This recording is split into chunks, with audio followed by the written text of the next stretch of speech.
What's up, everybody? Welcome back to the Sidney Jean-Charles Road to the Show on MLB The Show 22.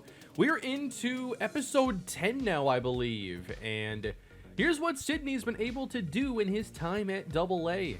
It's been pretty fun. 34 extra base hits, 12 home runs, and a bunch of them came last episode. He's on a bit of a hot streak right now, and he finds himself still first place in batting average. At least in our league here, he is behind one player in average, looks like, overall. For home runs, he topped Cardinals teammates Moises Gomez and Evan Mendoza. Now, some of you noticed that Gomez wasn't playing in late last episode. It looks like he's now on the injured list, unfortunately, with a shoulder injury. And he's going to be out for a while, probably until the All-Star break or even later. But unfortunately then, the friendship boost for Gomez won't be active, and whoever his replacement is will have to work on that. So let's continue on here. This is, what are we in here? Late June now. All-Star break is right here. So just grinding away with this 42-22 record. Let's keep it going. So it looks like the players behind Sid haven't changed a lot, but now he's batting cleanup as opposed to third in the batting order, which is not necessarily a move I agree with. But he leads off the second inning as opposed to having his regular first inning at bat. Here we are. Alec Marsh is on the mound, and Sidney has been crushing lately. 310 on the season. That's way late. Thankfully, foul. That's a little bit better, but it's out in front. He grounds out to second to begin today's episode.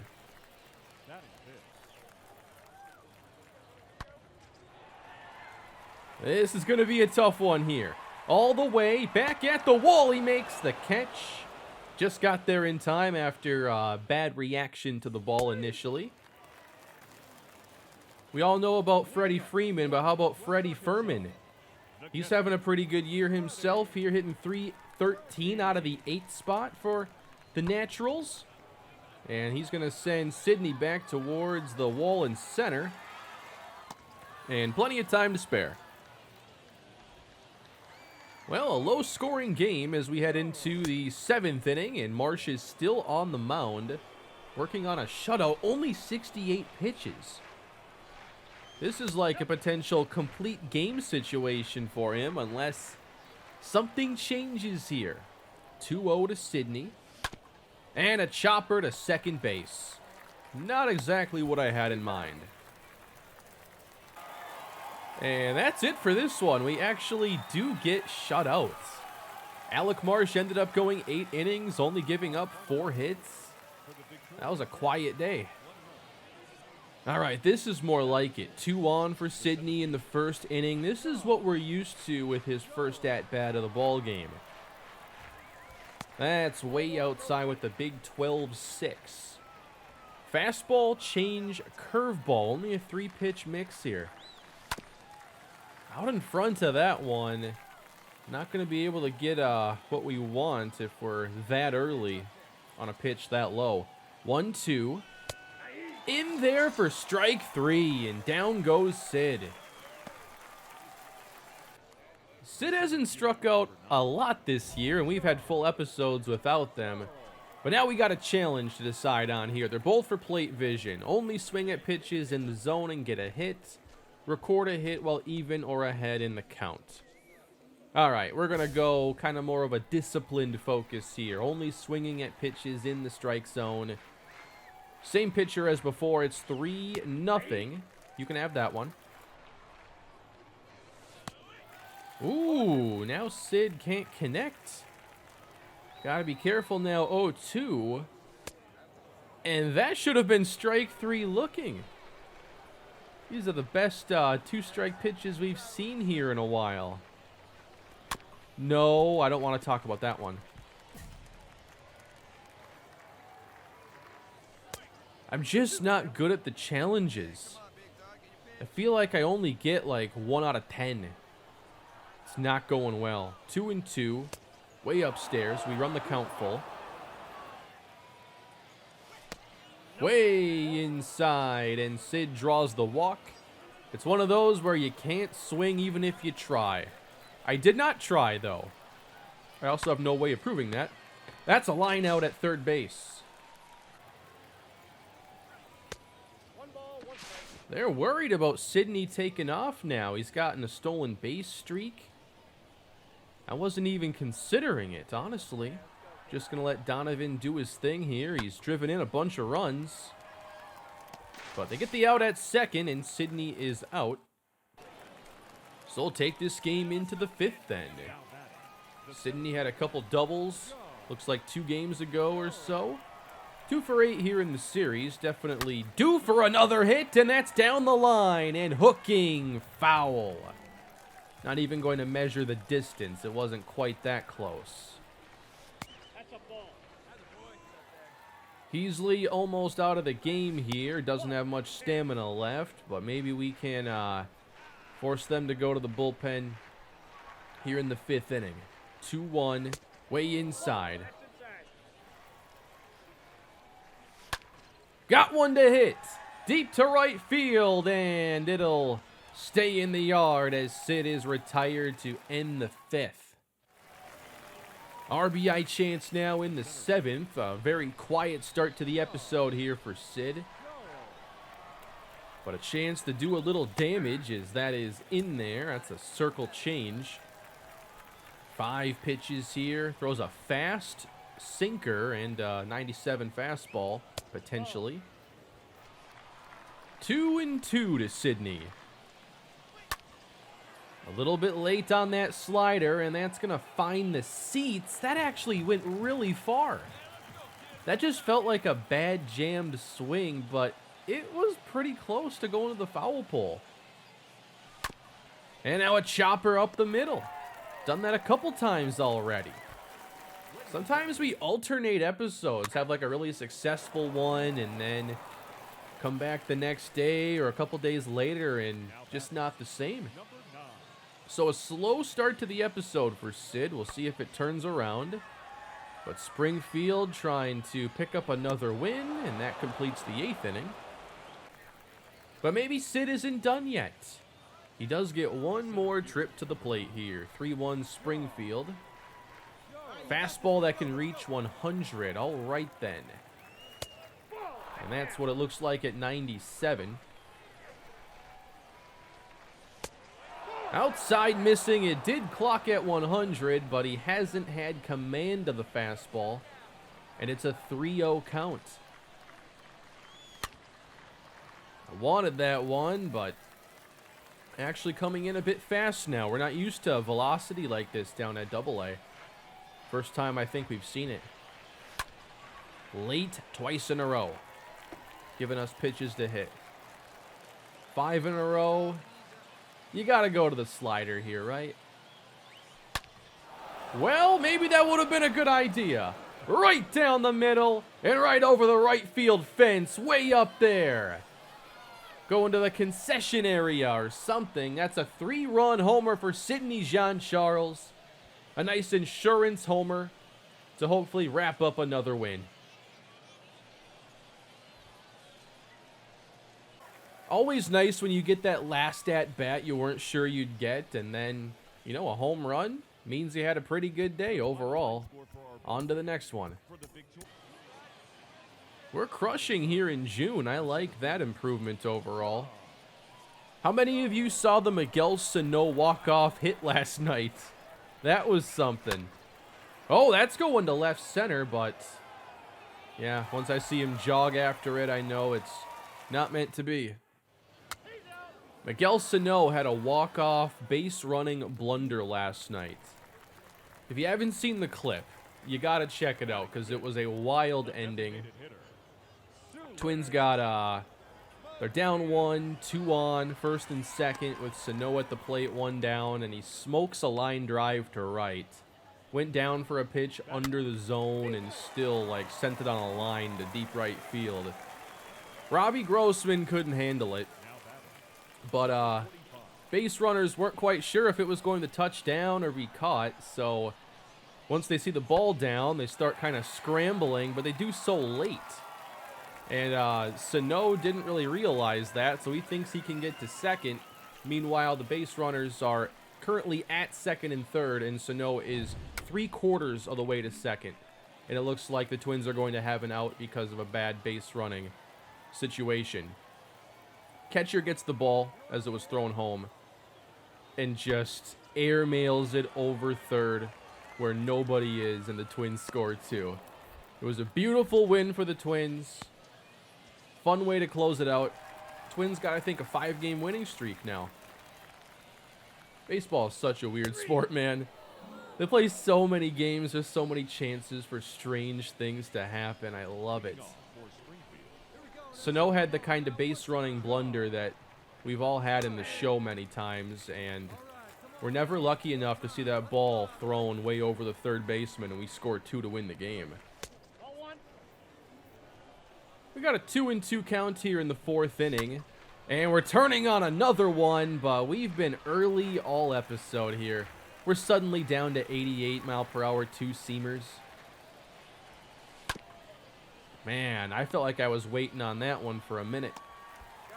Sydney is retired.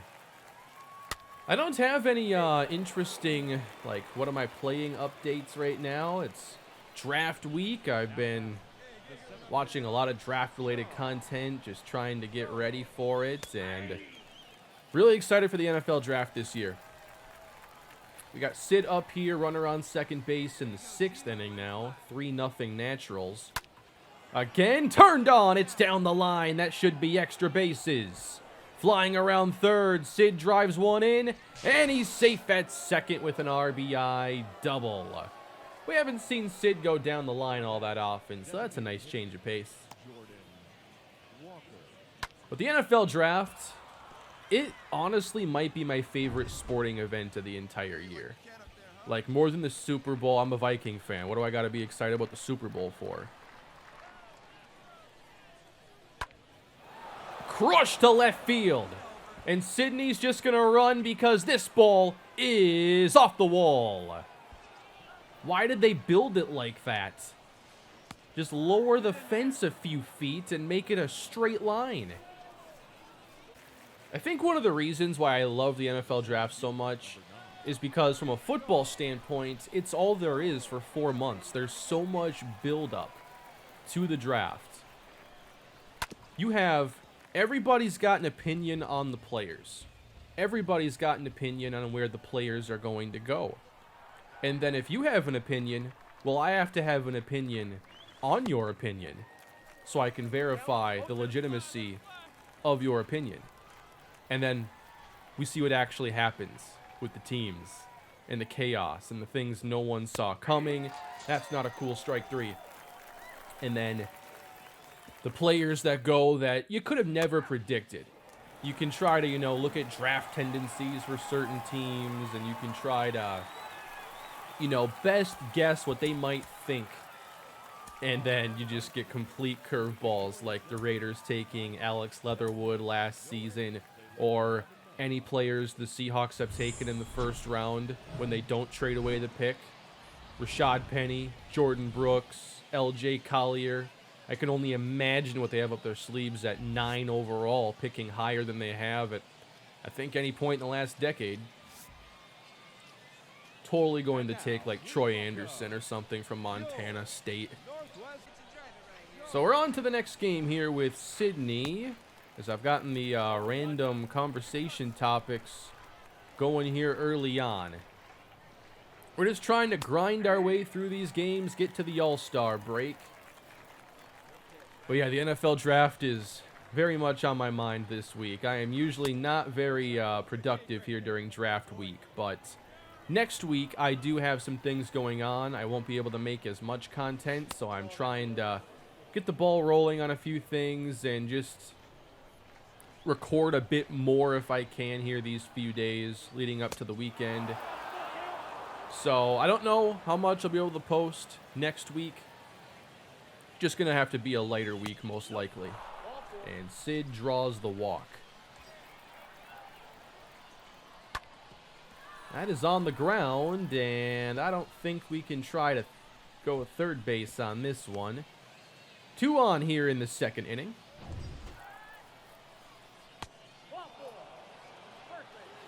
Bases loaded now, and this is Evan Mendoza. Shortstop with 10 home runs on the season. Trying to get Springfield on the board. He's behind. 1-2. And that's high in the air. Out to deep left. It'll definitely score Sydney. And it's off the wall. Sydney comes around to score, and everybody will only end up advancing a single base. That's a single? Are you kidding me? He puts a swing on the ball like this, and all he's getting is a single? Baseball's a cruel sport. To the third inning we go. It is now 3-1, so we did capitalize. I thought for a second that was going to be a grand slam. I won't be making a mock draft video, though, this year. I usually do. It's usually not very good, but I'm skipping it this year just because rather than put the time into creating the mock and then the video, because I'm going to be busy next week, I'd rather just make more of my regular content and not worry about a mock draft this year. There are better mocks out there. Just go watch Bengal's channel. He's got 1 million of them this week. They've been fun to listen to. He's brought on a bunch of guests. 3-2, that's low. So we've been walking a lot this episode. That is strike 3, but Sydney will still be at second base. Here with 2 down. Hasn't been caught stealing here in a little while. 0-2 to Donovan. Got him out in front. As a righty, Sid is up here in the 5th inning to line a base hit into center field. I have no idea why that raises power versus lefties, considering it was a normal swing for a base hit. But I'm not complaining.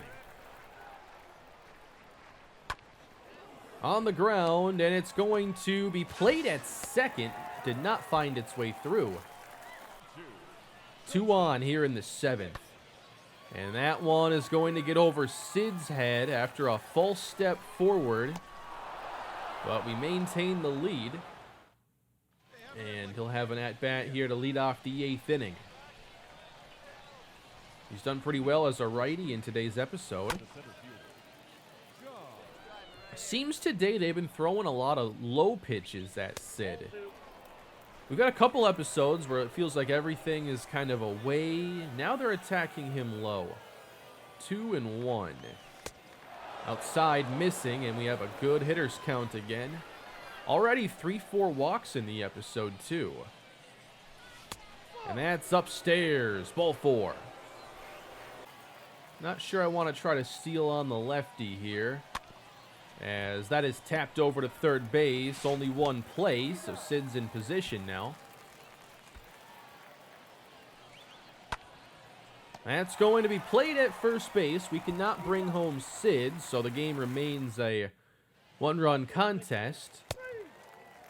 And we got a situation here in the 8th inning. Tying run at second, and they're down by 1. Maybe play a little bit in here. The arm isn't that strong. So on a base hit, we want to be competitive.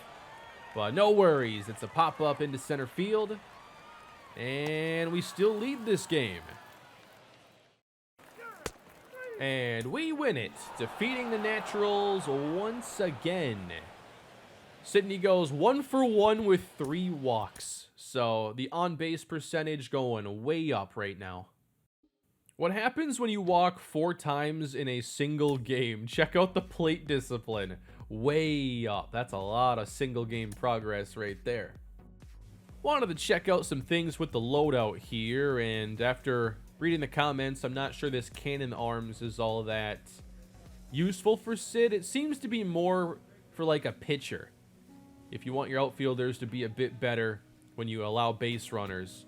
So we're going to go away from that right now. And I think I want to give a boost. Let's go power 3. So we only have one silver perk right now. We have speed 3, contact 2, and power 3. I do have stubs, like 40,000 stubs. I could go buy some stuff, but because I began with so much, I felt like, you know, I've done fine to this point. Oh, I lost my connection here. I need that, I guess, to advance my program. So I guess there's sort of an always online component here to Road to the Show. So I can't work on the program stuff right now. The servers are just not letting me on. I don't know what the problem is. So I can't work on the item program or even check out the progress there. But it looks like Sid's back in the 3 spot in the batting order now. So I prefer that as opposed to cleanup. Kind of nice just to have that chance to have base runners, but I like getting the extra at-bat chances. Batting 3rd over 4th. On the ground, that's a base hit to left field. Sid keeps reaching base one way or another. I also like having the cleanup hitter behind Sid. I want somebody with pretty good power behind him. It makes the base running more interesting. So 3 is like the perfect spot to me, because that's going to be an infield fly. Making his first at-bat of the season here, Ben DeLuzio on the ground. Little fumble there at first base, but recovery to end the inning. We are scoreless here in the 6th inning now, and that is Lowe taking ball 1. Going to right center field this time. Sid will reach again, trying to turn this into an extra base hit. And he's in there with a 1-out double. I'm feeling really good about a potential call-up here. I think we're not that far away, especially you look at last episode's success, and now today maybe less power. But we're seeing him, you know, walk a ton, doubles, singles, just doing it all right now. I think we have a good chance as we keep increasing his overall, and I think right now he's sitting at 64. And that is going to be played at second base as we cannot score Sydney. Game remains scoreless. We move ahead to the 9th inning, and it's 1-0. And they're going for a complete game right here. Zerpa facing Sidney Jean-Charles. That's way outside. Taking that one low, and now a hitter's count. What does Sid have up his sleeve here? 3-0. Do you go green light here when you're Sidney Jean-Charles? I let it go. 3-1.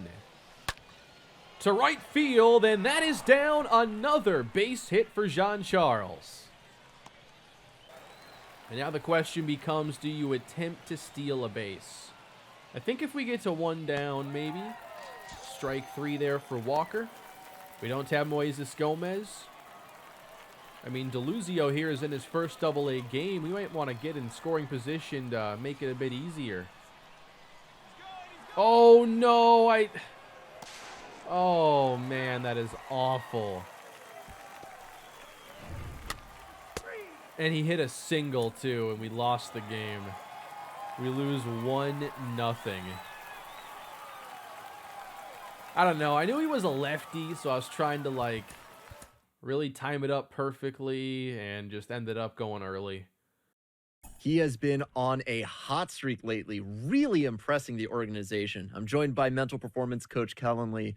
Kellen, how do you work with a player like this while they're on a hot streak without knocking them off their run?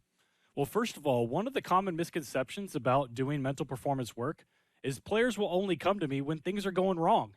But also, a big part of my job is to help them identify what's going right when they're on this type of hot streak. So I'm really not looking to fix anything. I'm just helping them bring to their attention what's already working so they can continue to implement those strategies moving forward. That's an interesting idea, and especially I think in the game of baseball where you're going to get hot, you're going to get cold. I think, you know, you're a little bit curious whenever things are going poorly, but maybe equally as curious when they're going better than normal. You don't want the good times to end, you know? So Sydney is on, obviously, a really nice streak right now, and I don't want to talk about how he blew the game there late. But here are the numbers against all the teams we've been facing now. He's faced the Naturals 19 times. You see these teams over and over again. Has only homered against them once. 3 times against the Travelers, 4 times in 9 games against the Hooks. I love to see them come up on the schedule again.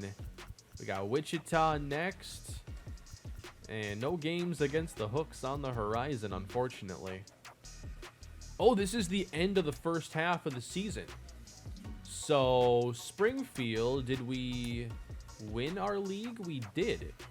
We tied with the Naturals, but must have held a tiebreaker. So, we already have a postseason spot clinched. They split up the seasons here in the first half. Wait a minute. Why does it say first half winner is the Travelers? Kind of confused by that. I don't know how this works, but we have a better record. Let's go with that durability boost here. That raised it up to 38 from 37. And what is this? You're gonna need to keep improving your fielding skills to get where you want to go. Ah, we're back in the cleanup role here. I don't like that as much. But now we're going to have a boost to all these fielding opportunities. So extra experience there for the arm accuracy, strength, and I think reaction. So a nice chance to grind some of that up. As we're back at home where Sydney wasn't playing well, but in the last homestand, he crushed it. 329 average here in June. A lot of those games at home. And we're back here to face the Wind Surge, who lead it 1-0. 47 RBIs. I had no idea it was that much.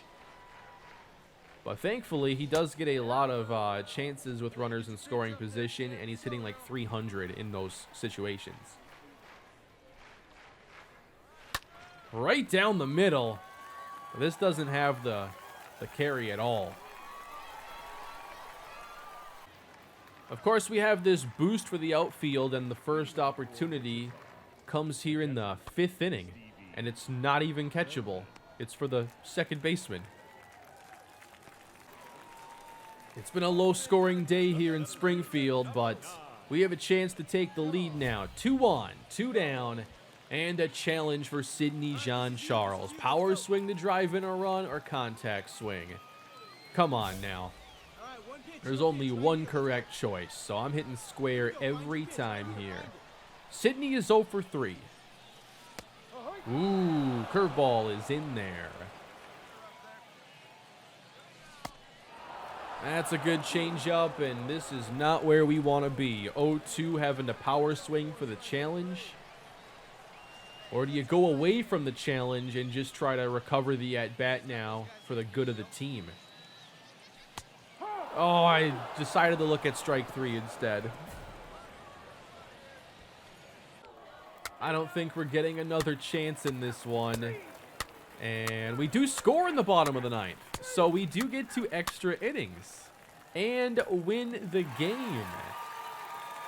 Even when Sid has a bad day, this team comes through. Like, no Gomez, obviously. He's been hurt. Sid had a bad game.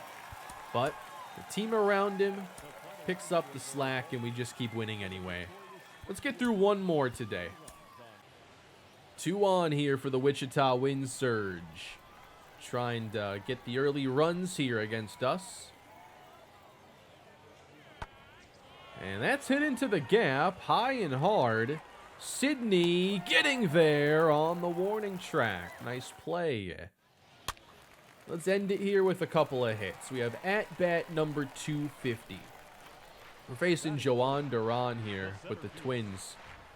He can actually hit 101, but doesn't have that here, it looks like, in the show right now. High in the air to center field, but it's going to land, and we better get back before we have a Miguel Sano situation. Duran also throws a pitch that they've been calling the splinker, and it's absolutely filthy. And I think it's like in the high 90s. That's a tapper that will advance the runners, basically a bunt. And we got 2 in scoring position now, but no Moises Gomez to drive in the runs. Do you trust Kramer Robertson? Hitting .218 here out of the 5 spot. Robertson in the air, deep left field. And this is all the way back, and it is gone! Springfield with a 3-run homer in the first inning to get the party started. So we are now 250 at-bats into Sydney's AA career. I really want to complete a challenge. Like at this point, it's getting to the get on base after taking the first pitch. I want to increase contact. It's getting to the point now where I could legitimately do like a challenge episode. Like, the episode doesn't end until I actually complete a challenge. But I'm worried that might actually take a while. We put up 6 in the first, so Duran's already out. Tough day for him. So all we got to do is get a base hit, and I can finally have a good challenge. I can't walk. Just keep that in mind. All right, we have a 2-1 count here to Sydney Jean-Charles. And that misses outside. I get the worst luck here with challenges.